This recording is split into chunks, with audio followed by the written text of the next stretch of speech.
An avalanche is a natural disaster that occurs when a mass of snow, ice and debris rapidly slides down a mountain slope.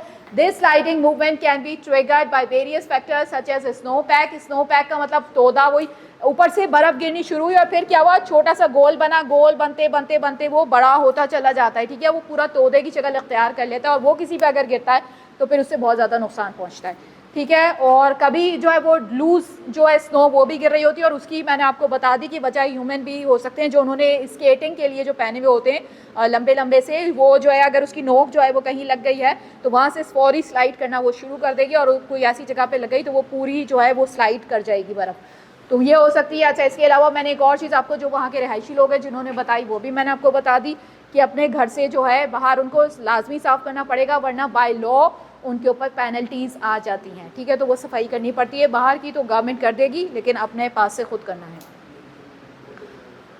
ठीक। और उसका अगर कोई शिकार हो गया और खुदा ना करे उसको चोट लग गई, और ये भी आपको बताऊं कि बहुत सारे लोग ऐसे थे, यानी कुछ लोग ऐसे भी थे जो यहाँ से गए और उनके पास कुछ भी नहीं था पैसा, ठीक है, और वो वहाँ कनाडा चले गए। अब कनाडा जाते हैं तो वहाँ कहीं बर्फ़ पे वो फिसल गए, ठीक है, और उनकी रीढ़ की हड्डी में चोट खुदा ना करे 7 कुरान भी दरमियान उनके आ गई, और फिर उन्होंने क्या किया, गवर्नमेंट के ऊपर केस कर दिया, पेनल्टी कर दी और वो केस जीत भी गए। मज़ेदार बात यह है कि वो केस जीत भी गए और उनको एक अच्छी खासी रकम मिली जिससे उन्होंने फिर अपना बिजनेस स्टार्ट किया या जो भी कुछ वहाँ के ऊपर किया। तो वहाँ के ऊपर आप पेनल्टी बाकायदा बर्फ़ की वजह से, ये सारी चीज़ें मैं कॉज ऑफ स्नो, ये आइस स्लाइडिंग और इसकी वजह से बता रही हूँ कि ये आप गवर्नमेंट के ऊपर भी केस कर सकते हैं। गवर्नमेंट के ऊपर करेंगे तो गवर्नमेंट उसका हर्जाना तो भरेगी, लेकिन साथ में उस आदमी के घर जिसकी वजह से, जो उसके पास था या उसने अपने घर के बाहर की बर्फ़ साफ़ नहीं की थी और उसकी वजह से वो बंदा गिरा या उसके चोट लगी, जो भी कुछ हुआ, तो वो सारी चीज़ें, तो ये पूरा एक प्रोसेस है जो बाकायदा वो मैंने आपको थोड़ा बहुत बता दिया, ठीक है। नेक्स्ट आगे चलते हैं। Which of the following factors can contribute to avalanche formation? High air temperatures and low humidity। किस वजह से ऐसा होता है कि avalanche फॉर्म हो जाते हैं? हाई एयर टेम्परेचर्स की वजह से होता है, लो ह्यूमिडिटी की वजह से होता है, gentle slopes and stable snowpack की वजह से होता है, लाइट स्नोफॉल एंड काम वेदर कंडीशंस की वजह से होता है, steep slopes and heavy snowfall की वजह से होता है। जी, क्या गैसेस हैं? देख लेते हैं हम इसका answer. Steep slopes and heavy snowfall की वजह से होता है कि ऊंचाई पे ज़ाहिरी बात है वहीं से गिरेगी और वो रोल होते हुए कभी गिरेगी, कभी लूज शक्ल में गिरेगी, कभी स्नोफ्लैक्स होते हैं, ठीक है। स्नोफ्लैक्स क्या होते हैं, किसी को पता है? फ्लावर की शक्ल में या स्टार्स की शक्ल में बड़े खूबसूरत से बने हुए होते हैं जो गिरते हैं, पूरे बने हुए इसी तरह आते हैं और उनकी पिक्चर्स भी लोगों ने खींच के डाली हुई है नेट पे बहुत सारी, और स्नोफ्लैक्स कहलाते हैं वो, ठीक है। Which of the following factors can contribute to avalanche formation? Higher temperature, तो या तो आपको पता चल गया, steep slopes and heavy snowfall. Steep slopes and heavy snowfall are contributing factors to avalanche formation. Steep slopes increase the gravitational force acting on the snowpack, while heavy snowfall adds weight to existing snowpack, potentially exceeding its stability threshold and causes it to slide down the slope। ठीक है, क्या होता जाता है, पहले छोटी सी ball, फिर वो राउंड होते होते वो इतनी बड़ी होती जाती है और ये वाली सिचुएशन हो जाती है। Which type of avalanche occurs when a weak layer of snow collapses and triggers a large mass of snow to slide down? ऐसा कब होता है कि आपने एक कोई वीक लेयर थी वहाँ के ऊपर कोलैप्स हो गया, ट्रिगर्स हो गया, large mass of snow slide down हिल।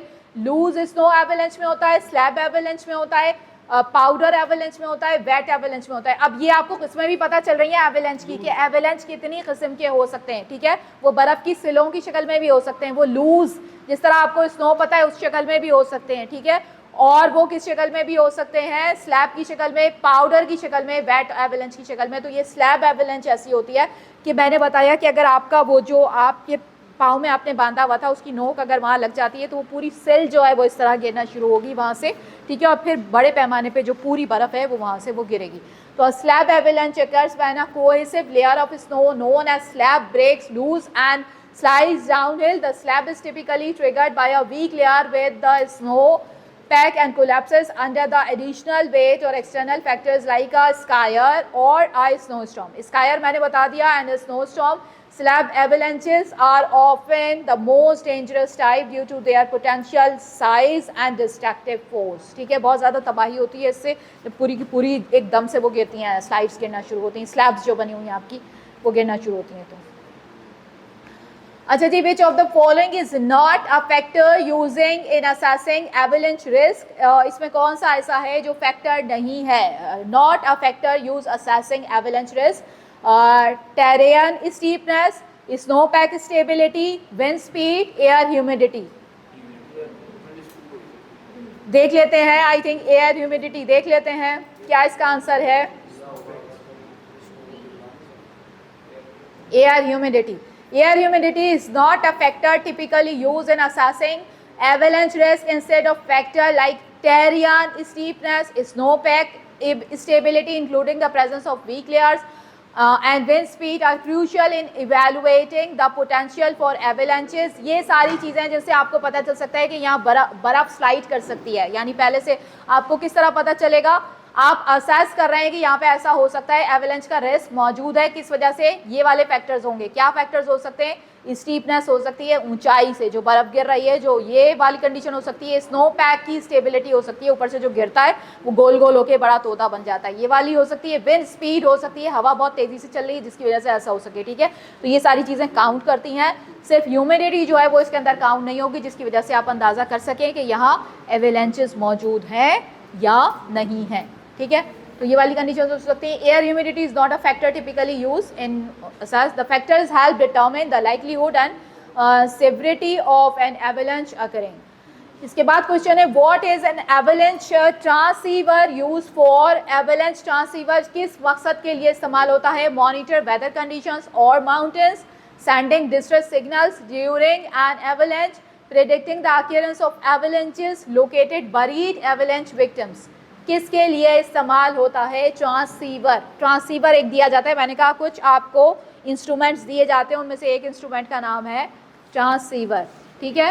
कि जब आप वहाँ के ऊपर जाएंगे, जी हम देख लेते हैं क्या है इसका answer, locating buried avalanche victims. अगर अंदर उसके धंस जाते हैं, जिसे कहते हैं, बरीड का मतलब ये नहीं है कि खुदा ना करे कि जान से ही चले गए, लेकिन कभी जिंदा भी लोग होते हैं और उनको निकाल भी लिया जाता है, तो वो जो होते हैं वो उनको कपड़े ऐसे पहनाए जाते हैं और उनको ये वाले जो सिस्टम्स हैं ये दिए जाते हैं, जिसकी वजह से डिटेक्ट किया जा सकता है कि यहाँ के ऊपर कोई मौजूद है, बंदा मौजूद है, उसको निकाला जा सकता है। So an avalanche transceiver, also known as a beacon, is a device used to locate and rescue people buried in an avalanche. It operates on a specific frequency and is warned by individuals and avalanche prone areas in the, यानी जहाँ avalanche आ सकता है, ठीक है।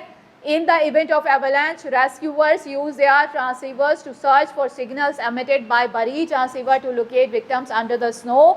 और ये वहाँ से जो रिसीवर होते हैं उसके ज़रिए से ये पता लगाया जा सकता है कि यहाँ कोई बंदा मौजूद है, उसको निकाला जा सकता है। तो ये हो गया आपके एवलांचेस। अब आ जाते हैं फ्लड्स के ऊपर कि फ्लड क्या होता है, ये तो आमतौर पे पता ही है, जो पिछले दिनों सिंध में भी आया था और आपके इस एरिया में आया था, पेशावर साइड पे, और इस एरिया में आया था सैलाब, ठीक है। What is a flood, a sudden and violent storm with strong winds and heavy rainfall. पहला इसका ऑप्शन। दूसरा है the overflowing of a river, lake और other body of water onto normally dry land, the freezing water bodies due to extremely low temperatures, a gradual erosion of soil caused by the movement of water. क्या हो सकता है, चलिए देख लेते हैं क्या हो सकता है। B, the overflowing of river, lake और other body of water onto normally dry land. आमतौर पे जो एक सूखी हुई ज़मीन थी उसके ऊपर पानी का आ जाना। और जी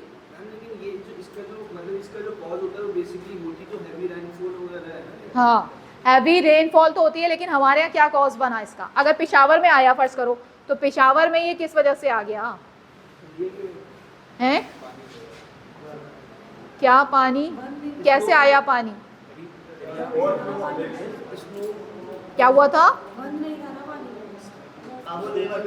वो जो आपने कंस्ट्रक्शन वहाँ शुरू की हुई थी, किसकी, डैम जो बन रहे थे वो कच्चे थे, ठीक है, और उन दिनों सैलाब आ गया तो फिर वो बंद टूट गए, जो आप बना रहे थे डैम, जो आपने कंस्ट्रक्शन, जो आपने काम शुरू किया हुआ था। अजान हो रही है।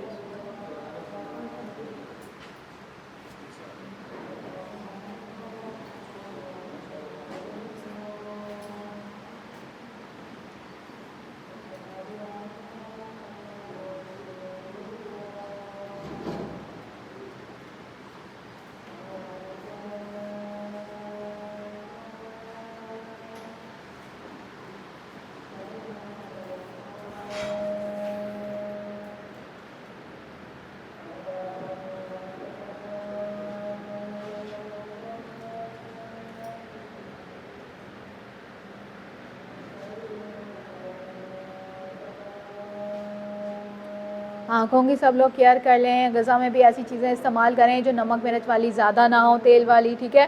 ठंडी चीज़ें, दही का इस्तेमाल ज़्यादा करें तो जल्दी सही होंगी, ठीक है। जो अपनी ग़िज़ा है उससे भी कंट्रोल करें थोड़ा बहुत।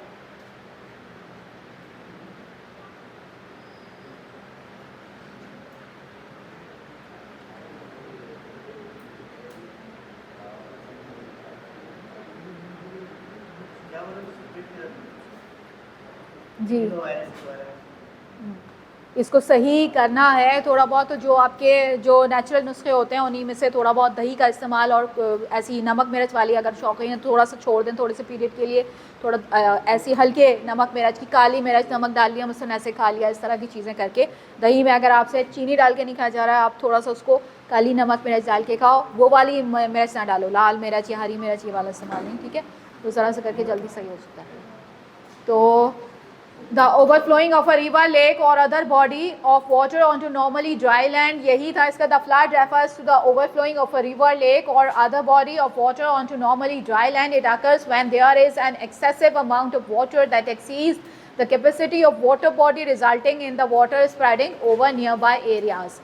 पूरे जो आपके नियर बाय एरियाज़ हैं उनके ऊपर पानी फैल जाता है। एग्जाम्पल मैंने आपको दे दी, कुछ जगह तो ये बारिशों और इसी की वजह से आया, जिस वजह से सैलाब जो आता है यही कॉजेज़ होते हैं। लेकिन ज़्यादातर क्या होता है कि लैंड जो अपनी खुश ज़मीन होती है वहाँ के ऊपर जब पानी चढ़ आता है और फिर वो फसलें जो वहाँ खड़ी होती हैं उनको तबाह, जो घर और जो और चीज़ें होती हैं वो उनको इतनी तबाही फैलती है। पाकिस्तान में इस वजह से आया था कि वो आप उन्हीं दिनों आपने जो है जब मानसून की हवाएं चलती हैं, बारिशें होती हैं, कुछ होता है, तो उन्हीं दिनों आपने डैम्स की मरम्मत करनी शुरू कर दी। वो थोड़ा सा सीज़न का ख्याल रखना चाहिए इस तरह के काम करते वक्त कि उस वक्त जो है बंद वो कच्चे ना हो, ठीक है, पक्के हो जाएं तो फिर जो है काम हो। What are the primary causes of floods? Floods के primary causes क्या क्या हो सकते हैं? Tornadoes and thunderstorm, earthquake and volcanic eruptions, high tides and storm surges, heavy rainfall and rapid snow melt. जी D, heavy rainfall and rapid snow melt, ये इसकी वजूहात हो सकती हैं। The primary causes of floods are, primary causes तो यही हो सकते हैं, लेकिन सेकेंडरी कॉजेज़ जैसे मैंने अभी बताया वो सेकेंडरी बन गए कि आपकी वो वजह थी कि आपने पानी इकट्ठा करने के लिए डैम बनाया हुआ था और वो कच्चा था, वो टूटा। तो पेशावर के एरिया में जहाँ बारिशें और ये नहीं खुश ज़मीन होती है तो वहाँ जो फैला पानी, तो वजूहात वो सेकेंडरी थी। प्राइमरी जो है आपकी क्या होगी, यही होगी floods and heavy rainfall and rapid snow melt. Heavy rainfall can result in excessive amount of water. Run of, run of क्या होता है? रन ऑफ क्या होता है?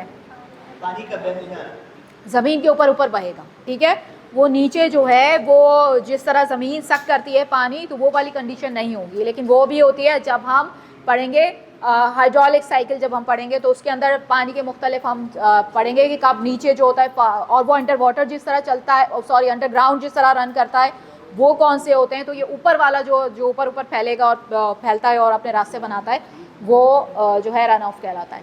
Overwhelming the draining capacity of rivers and causing them to overflow. Rapid snow melts occur when a large amount of snow melts, rapidly adding to the volume of water and potentially causing flooding.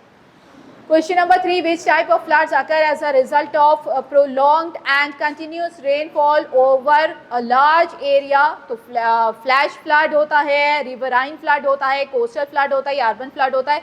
Which type of flood, कौन सा type ऐसा है flood का as a result of prolonged and continuous rainfall? काफ़ी अरसे तक वहाँ बारिश होती रही, एक सिलसिला बना हुआ है बड़े एरिया के ऊपर, तो वो फ्लैश फ्लड की वजह से होता है, रिवराइन फ्लड की वजह से होता है, कोस्टल फ्लड की वजह से होता है या अर्बन फ्लड की वजह से होता है?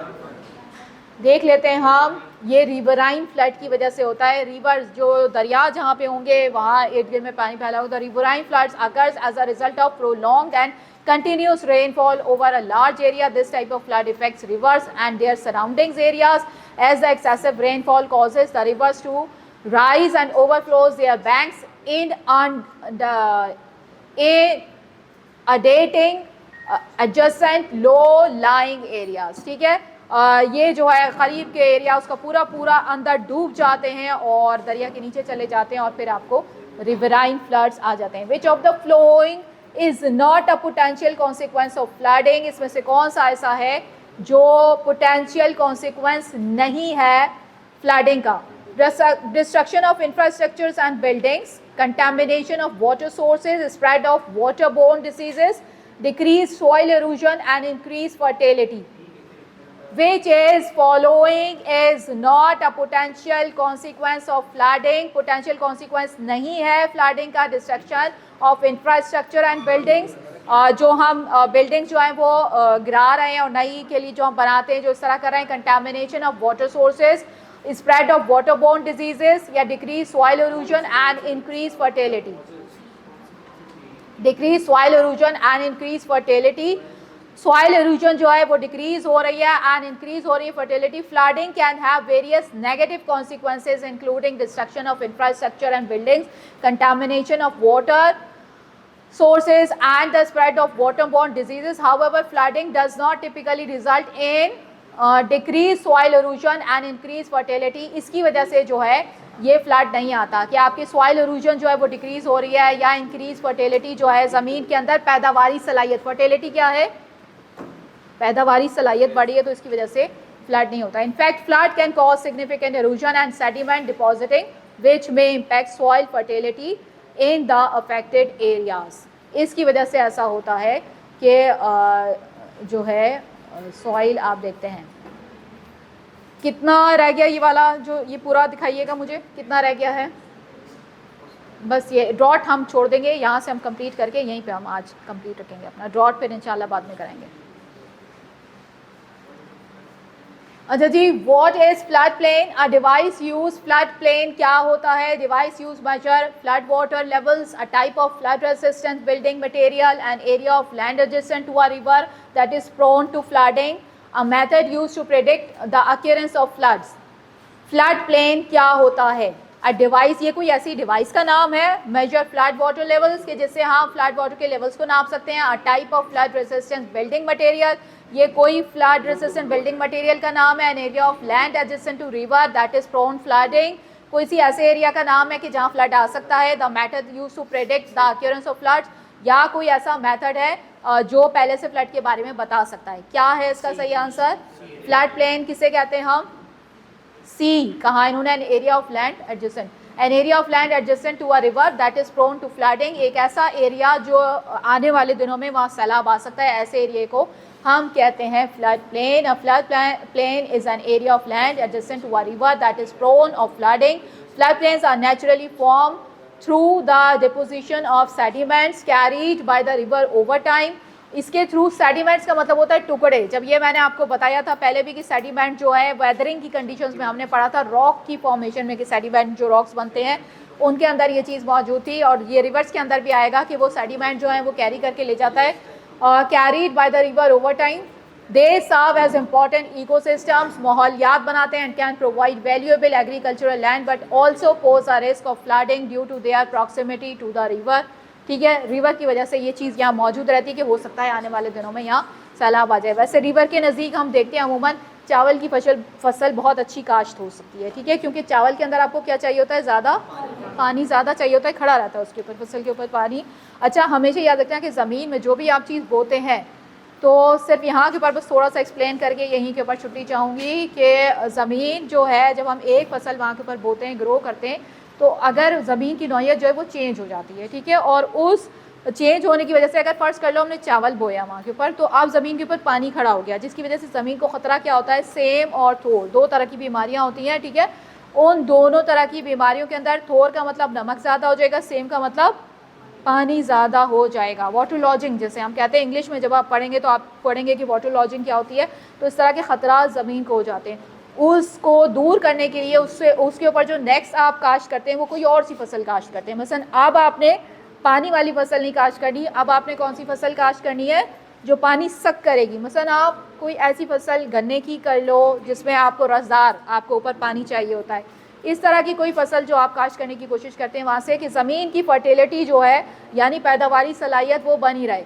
क्यों बाज़ वक़्त आपने देखा कि एक ज़मीन के ऊपर हम ग्रो करते हैं, 3-4 फसल ग्रो करती है, उसके बाद वो ज़मीन बेकार हो जाती है, वहाँ कोई चीज़ ग्रो नहीं की जा सकती. वो ये वजह होती है कि आप उस पर सेम चीज़ जो है बार बार ग्रो कर रहे हो. ठीक है, तो ज़मीन की फर्टिलिटी अगर आपने बरकरार रखनी है, एग्रीकल्चर के वाले से हमारा मुल्क एग्रीकल्चर है और बहुत सारे लोगों के पास ज़मीनें होंगी, उनको आइडिया भी होगा इस चीज़ का कि वहाँ के ऊपर बदलते रहते हैं क्रॉप्स जो है, पहले एक क्रॉप होती है फिर उसके बाद वो दूसरी क्रॉप बदलते हैं, और वजह उसकी यही है कि पहले एक चीज़ आती है जिसकी वजह से ज़मीन की थोड़ी सी नौइयत चेंज हो जाती है, फिर उसको दोबारा इस काबिल करने के लिए कि उसके ऊपर आप दूसरा कोई फ्रूट जो है वो उगा सकें, दूसरी चीज़ उससे फ़ायदा हासिल कर सकें, फ्रूट वो फुल वे में आपके लिए मददगार हो, तो उसके लिए आप क्रॉप अपनी चेंज कर देते हैं, ठीक है, कि जिससे आपको फ़ायदा पहुँचता है।